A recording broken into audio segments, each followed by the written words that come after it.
It's $16. All right. Yes. He said, Welcome to our To Be Mindset, To Be Determined chit chat today. I'm so happy to have you guys here, whether you're watching it live or catching the replay. Um, and I'm just really excited to share about Ilana's book, You Can Drop It. And it's like, I was nervous. I was thinking like, oh, the book is something that I'm not really gonna need to know because I have the 2B Mindset program, I have the videos, I have all the things Alana provides. Hi, Em. But she does like a deeper dive, and I feel like rejuvenated, excited, and just like more prepared to handle the 2B mindset.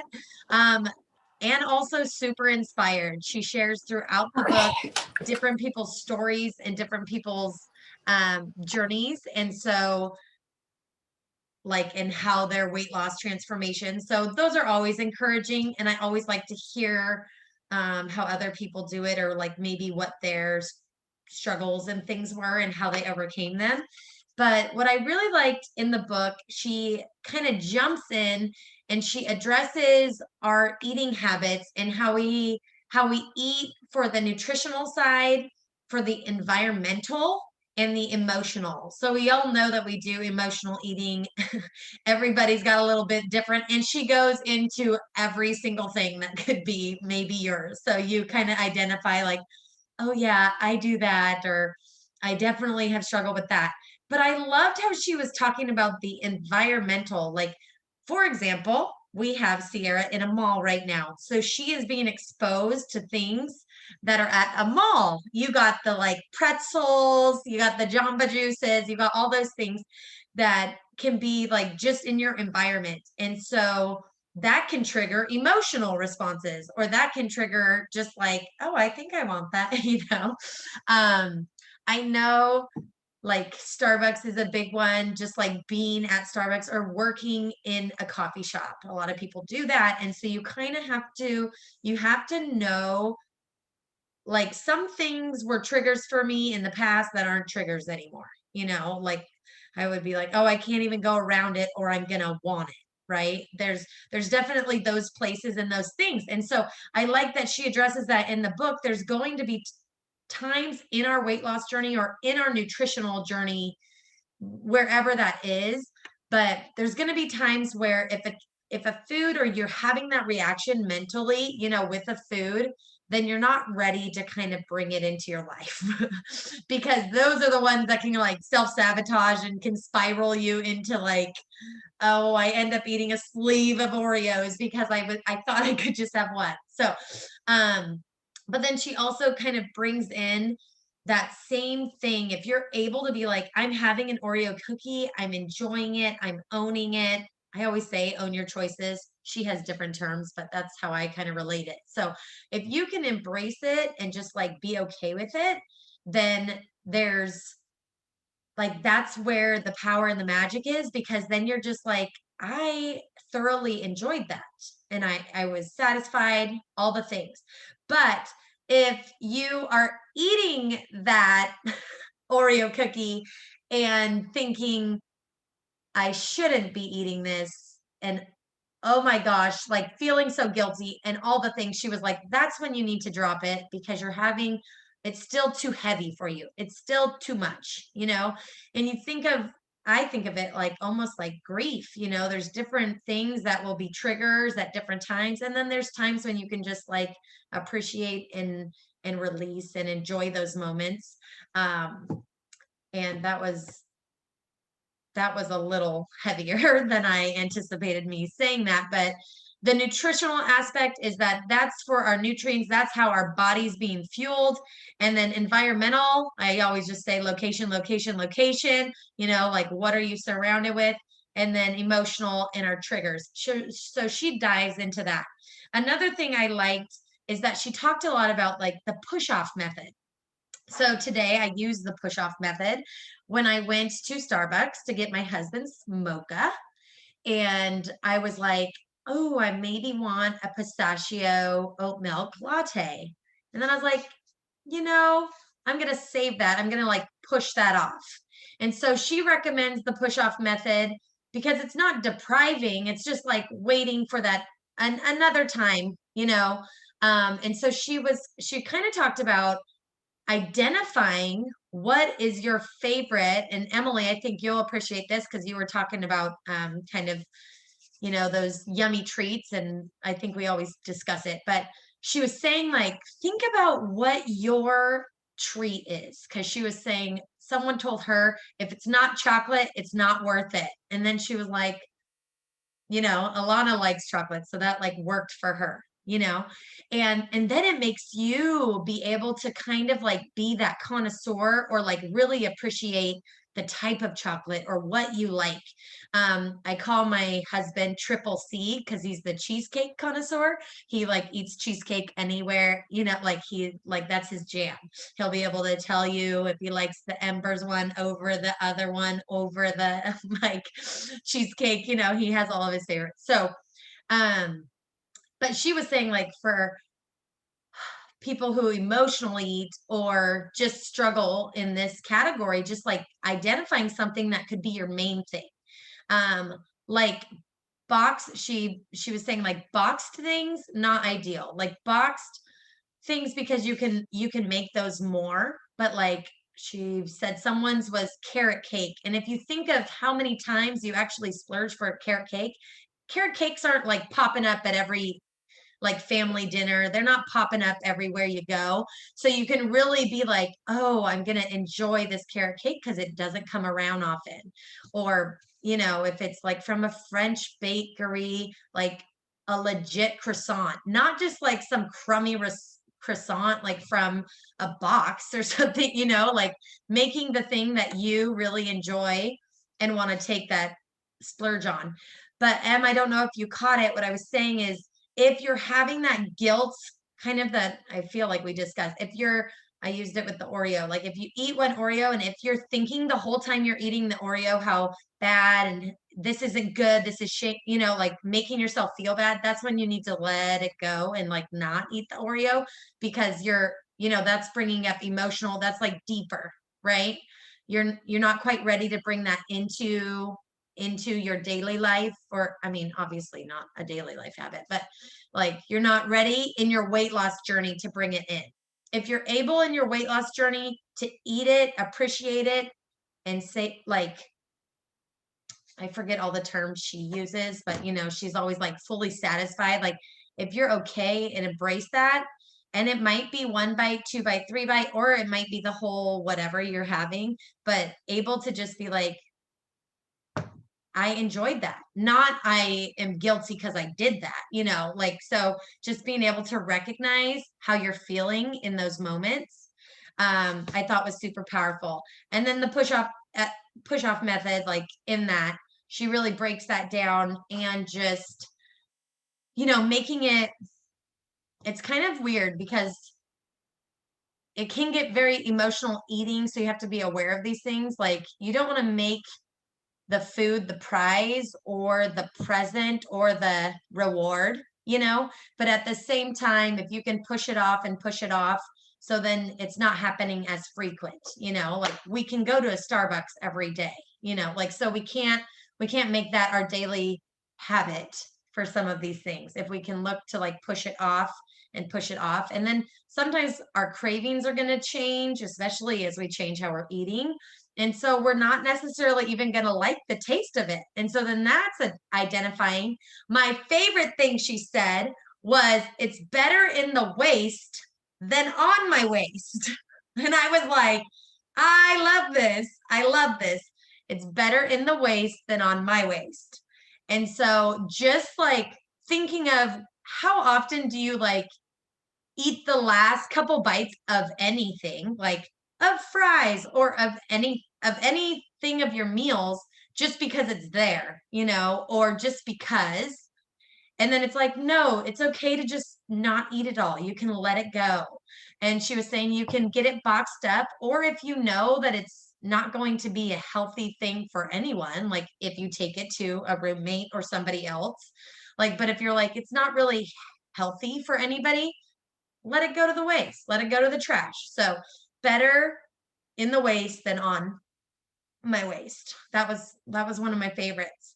And then the last little piece, which she does it throughout, but I just love how she was like reiterating how to just make it easy and to just like she said when people are just starting, or just for us to remember, like make sure to like hit your water goal and 2 cups of veggies before the afternoon, and see, this is what she said, Emily, see if you're getting the hunger or the sweet cravings in the afternoon.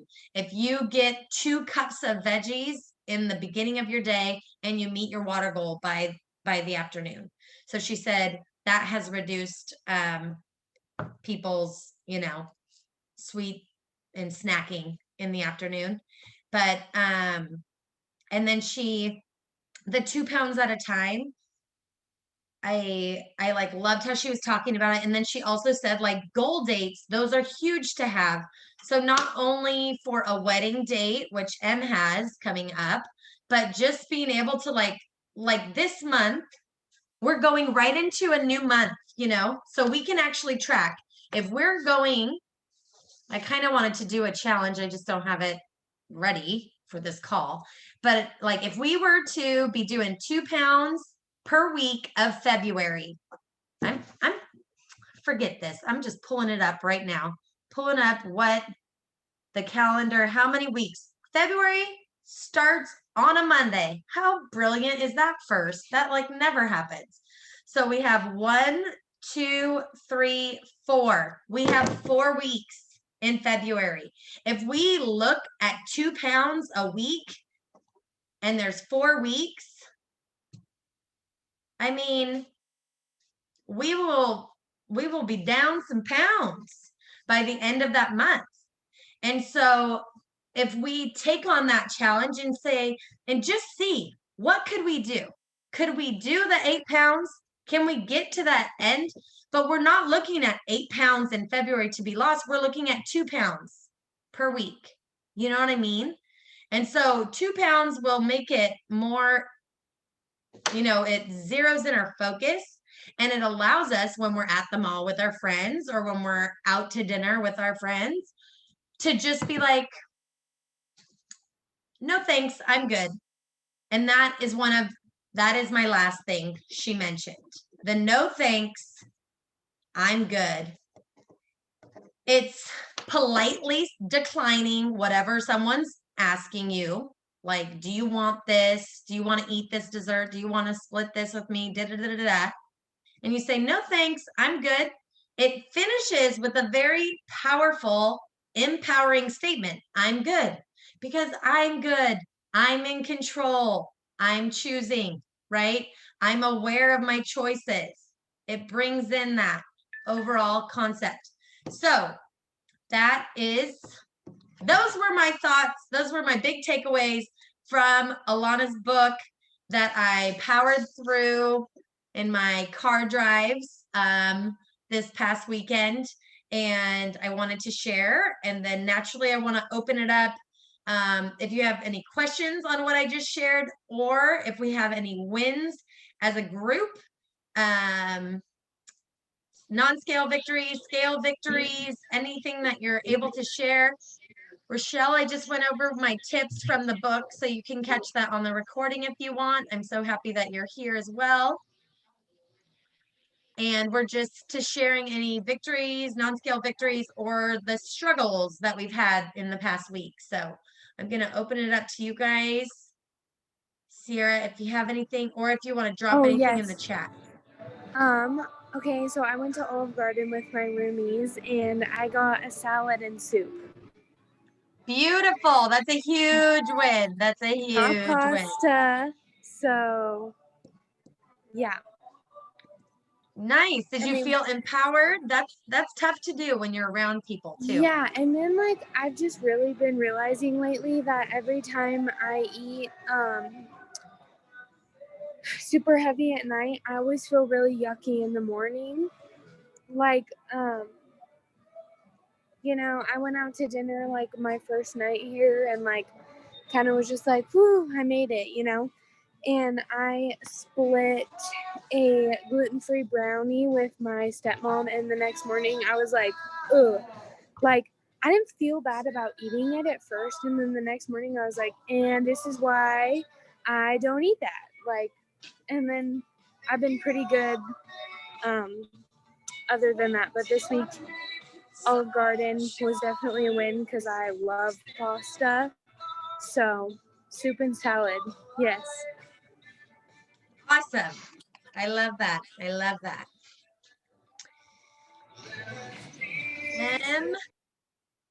Or Rochelle, anything to report? I mean, I've got a whole friggin' novel if we I'll just touch on a couple things. Brittany's husband came out to visit, and Pat and I had dinner with him. And while the boys got like sandwiches and nachos and beers, I ordered a chicken salad, and that felt really good. And Ryan was even going like, "Oh my God, I'm so proud of you. You're doing so great. All of this stuff." And then I followed it with 3 glasses of wine. Okay. So did you track it? Good. I did. And it kind of just sets the tone for like 4 or 5 days. It's been kind of rough. The very next day we had a dinner with Pat's family, and I mean, I had like bacon lobster and some berry cobbler and potatoes, and limited myself to like 1 very small glass of wine.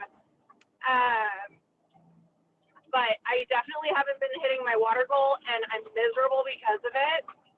So today I'm back on track with that. Nice. And I'm starting to feel a little bit better. But I'm trying to remember and remind myself of like how good I feel when I use the system, because the system works. And the moment that I deviate from it, I feel like crap. So yes, it's, you know. Yeah, I feel that I wanted to just encourage you to use your tracker and to write those things down so you can see and journal, like feel like shit in the morning or however. Same thing for you, Sierra, when you're like not feeling good about it. And but today's a new day. Like I'm learning from that. I'm going forward.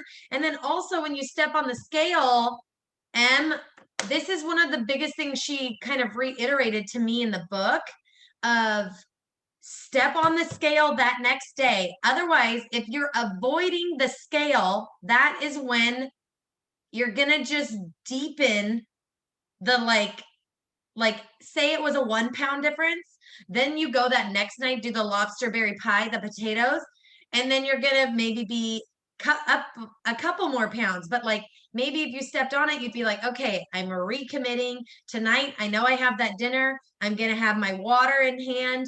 I'm gonna make sure I got veggies most on my plate. Yes, I might allow myself like some wine or some of the dessert or some, you know what I mean? Like you can go in a more empowered state than like avoidance and then just like, okay, well, who cares? You know, last night I had the 3 glasses, here I'm going to do this, you know, like, so you get kind of, it like resets you for the day.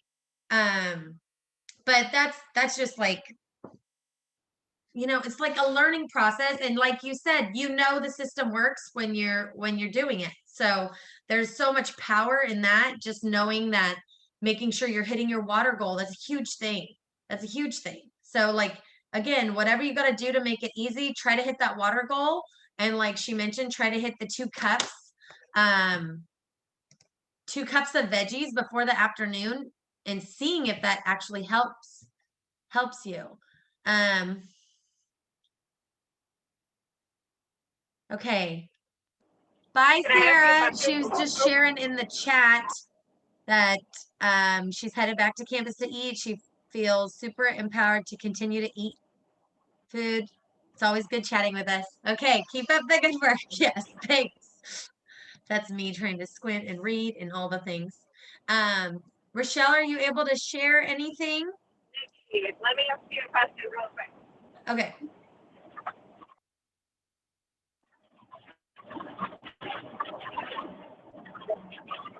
Nick, I'd love some advice from you real quick. If you got it.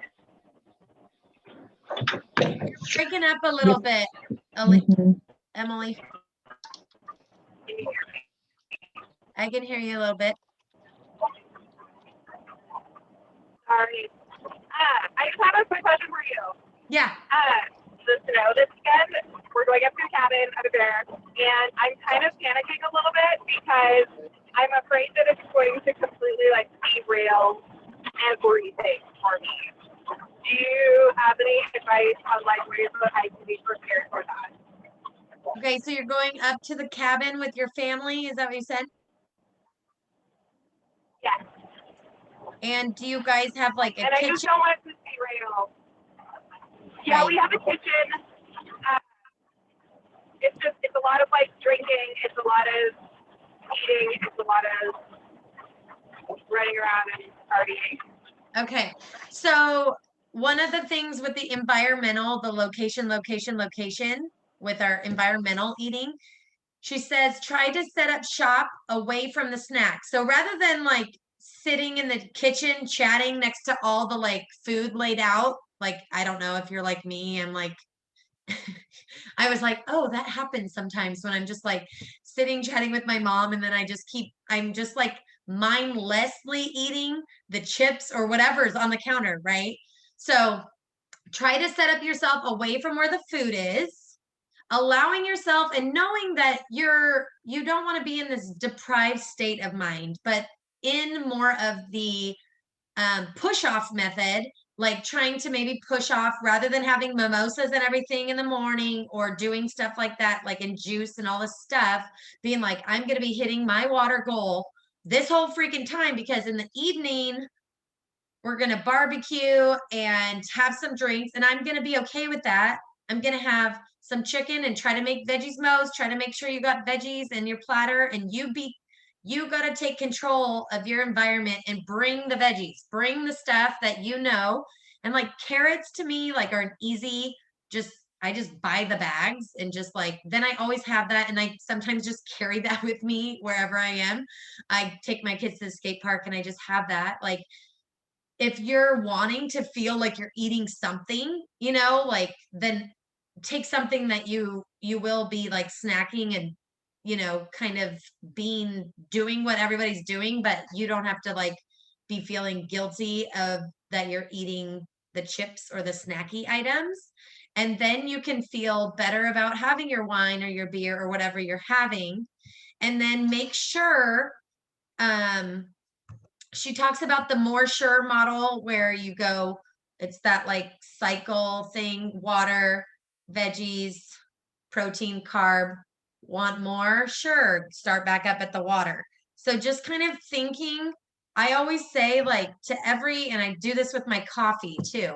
So I'm like, to every glass of coffee or beer or wine, I need to be getting a good solid amount of water in, like double the amount of whatever coffee or alcohol. I need to get double in water. So like if you make that like before you grab your next one, or at least kind of be mindful of that. Like if I'm having two, I need to make sure I get all my, I get this double water intake, but I would just say,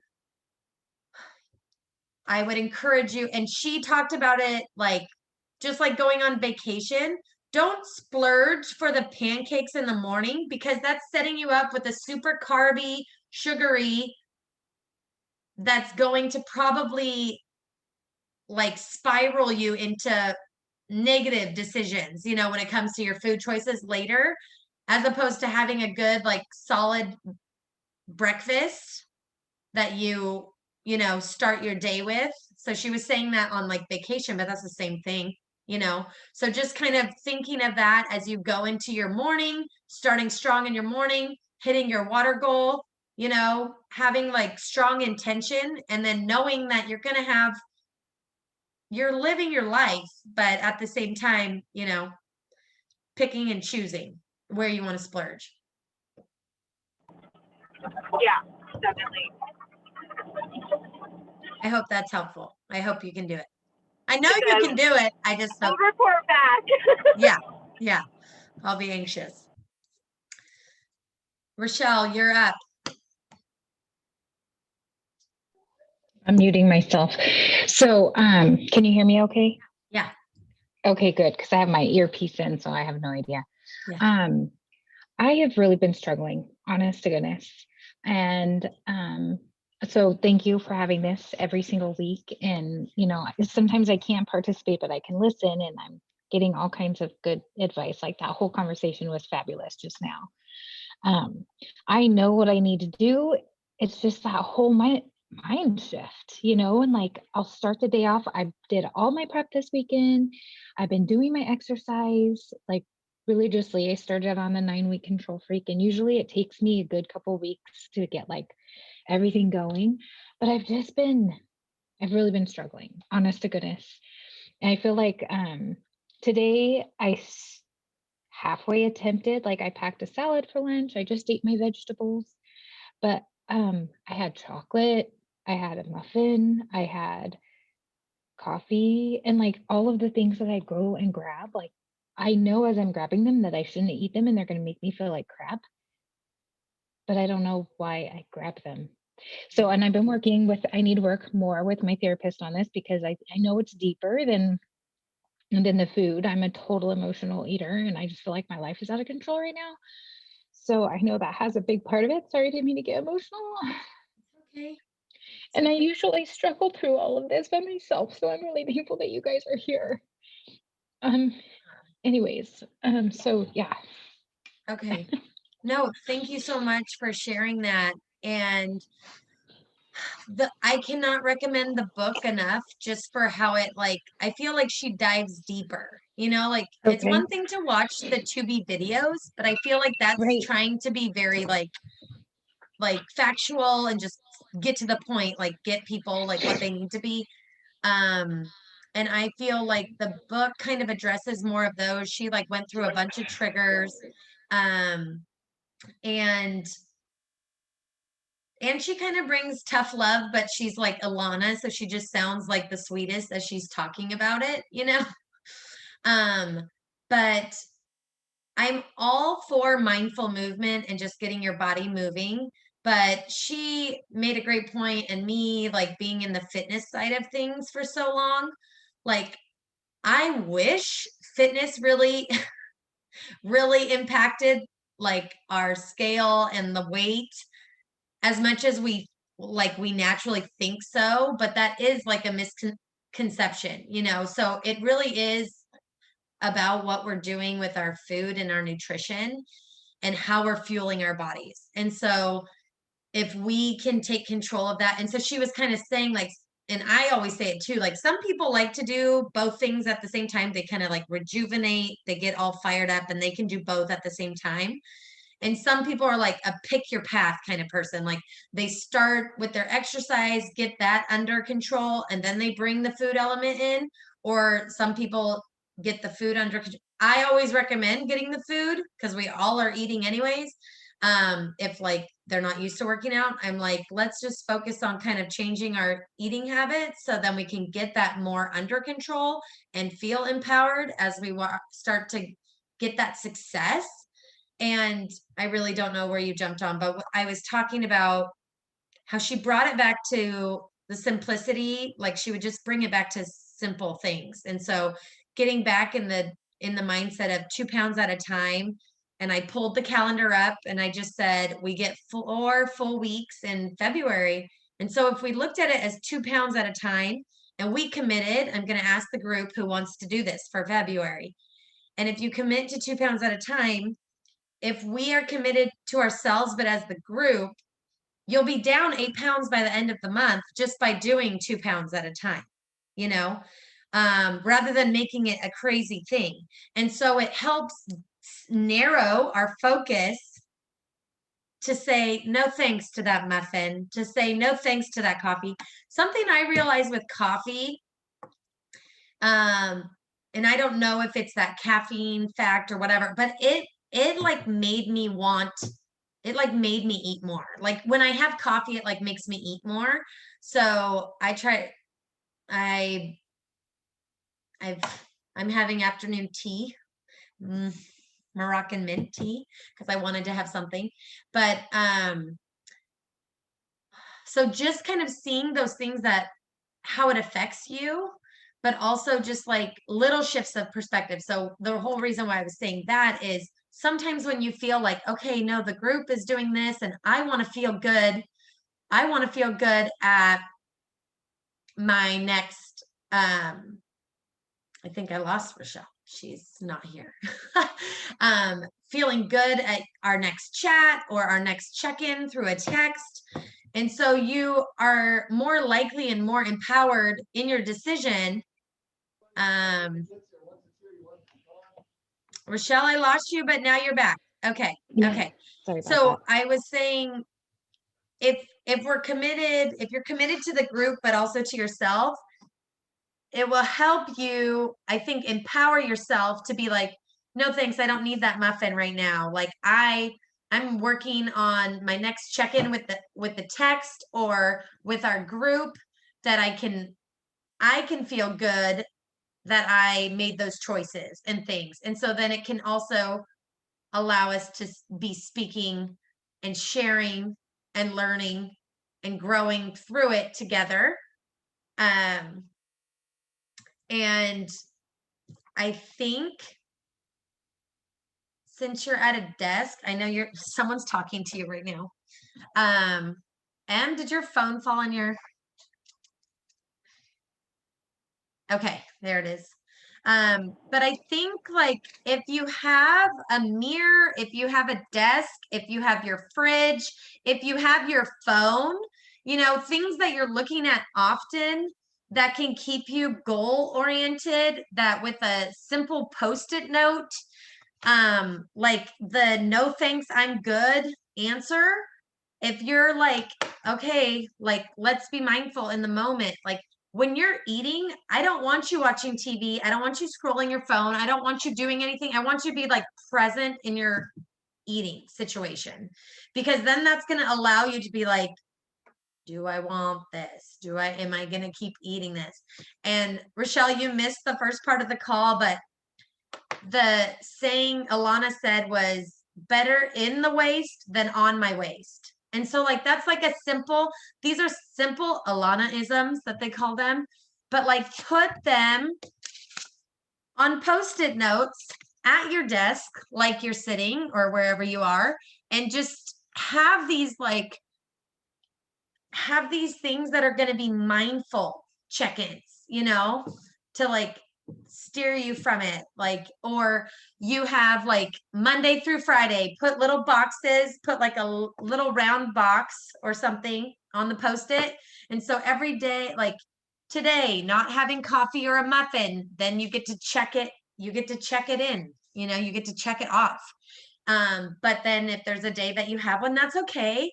But just like, you want to try to like have a row of check marks, or not have more open circles than the check mark circle. Like you can kind of make it a game with yourself in a sense of just keeping yourself accountable. And so I appreciate you sharing the struggle, because that is, I mean, we all get in it, and sometimes more deep than other, at other times. But we have to figure out like, are those foods that you're having to actually take with you, the muffin and stuff, or is that like at your work that you're able to grab? No, I consciously took the muffin with me today. And it was one of those things, like it's been sitting in the refrigerator and it's like, no one's going to eat this. I don't want it to go to waste. So that's so perfect that you even said that one, better to be in the waist than on my waist. I mean, and it wasn't even that good, in all honesty. See, that's what it is. So like the book, she just says stuff like that, and you're like, I freaking do that all the time, or like I Yeah. keep it in my house because no, like if she's like, if you know you're the only one gonna eat it, get rid of it. If you Right. know it's your trigger, then get rid of it. Like we just have all these like little struggles, and it could be because my dad was like, clean your plate or I'll clean it, you know, that he cleaned it, Right. or and then I became like that with my kids, and just, you know, it's just there's just different parts of us that are built how we're built. But that's why I'm like, I can't recommend the book enough, because she just like brings it back, you know, she just like, and the way she speaks or bring, you know, like we already know so much fundamentally of it, but then it just reiterates, and it again gets us back into the driver's seat. And so like her saying the no thanks, I'm good. No thanks is politely passing, but then I'm good is an empowering statement that you're reminding yourself you are good, you're taking control. I'm, you know, I'm calling the shots. Like I'm not going to let the food dictate me in my life, you know? And so just like bringing that power back to yourself. I think one of the, at least right now in my current situation, like it's not even other people. I am totally sabotaging myself. I sit there and I know, and I'm like, what the hell is this coming from? I don't know if you've had any experience like that with somebody else, but like nobody's offering me anything. I am choosing to put crap in my mouth that I know does not do me well. Like, oh my gosh, I was eating plantain chips, which is a better choice if you're going to have chips. But watch out. Yeah. But they're so good. But my family hates me because they make me so gassy. Like and it is bad, but I still eat them because I want that salt. I want the crunch. It's just stupid stuff like that where I just don't even, I don't know. I threw away the chips last night, by the way, because I was like, this is disgusting. Yeah. I can't even smell my own self. It just Yeah. is so gross. No, and I think just like it's some of it is part of that, you know, it's not just ripping the band-aid off, everything's going to be okay just because you are now being going to be more conscious of your eating habits. It's like, no, it's going to take work, it's going to take time, it's going to take layers. We're onions. It's going to take peeling the layers and layers of what's our trigger, what, you know, just when we think we're okay with something, it's going to trigger us, you know. And so just really, I mean, sharing. And so I'm going to reach out to see if for the month of February, I'm going to just try it as like a piloted thing to be more in the mindfulness of 2 pounds a week, and just see how that helps each person. And then we'll kind of check in at the end of the week who hit their 2 pounds. And I'm not asking what your overall goal is. We're just going 2 pounds, you know? So like just keeping like a focus on that, and just trying to see how that rolls over into our daily actions. If you know that Nikki's going to be checking in with you, you know, like you're going to maybe not do that. Or you're going to reach out to the group and say, I don't know why I'm like wanting to sit here and eat this muffin and stuff. It's not even good, you know? I'm on a call. It's okay. So, It's okay. so just kind of having that, like, I want to just see if that extra accountability, I want to see like, because I know there's a couple people that really want to like be leveling up on the nutrition side, me included. So just kind of knowing like, because I come from a competitive background, so I just think it does sometimes serve in a better way, but it also allows us to shift our mind into all the things, you know, you're like handling all of this. But if you're just handling your decision to drink water today, nothing else, or, you know, an herbal tea or a green tea or whatever, you know, like just making baby step and baby choices, nothing with sugar, nothing with whatever, you know. So we'll see. I love it. I struggle too with the I need to be more present with the groups. You know, I just kind of sit in the background, and I don't know. I guess like part of me just feels like I don't want to let anybody down, and almost feel like I don't know. It's just really strange with the group thing, but I would love to work, and I'm competitive, so I would love to do like the little group thing or whatever, but I just like long term, I just have always been like a solo person, like just do my thing, get into my little groove. But it's hard when I'm not in my groove. Yeah. So I don't know. Okay. We're going to wrap up this call. And then if you want to, I want to finish talking with you. So let me just touch base. I'm going to just call you right back because our Sure. our time is telling us Our that time we're is done. up. Can you just click on the link again and then we'll just come back into this call? Sure. Okay.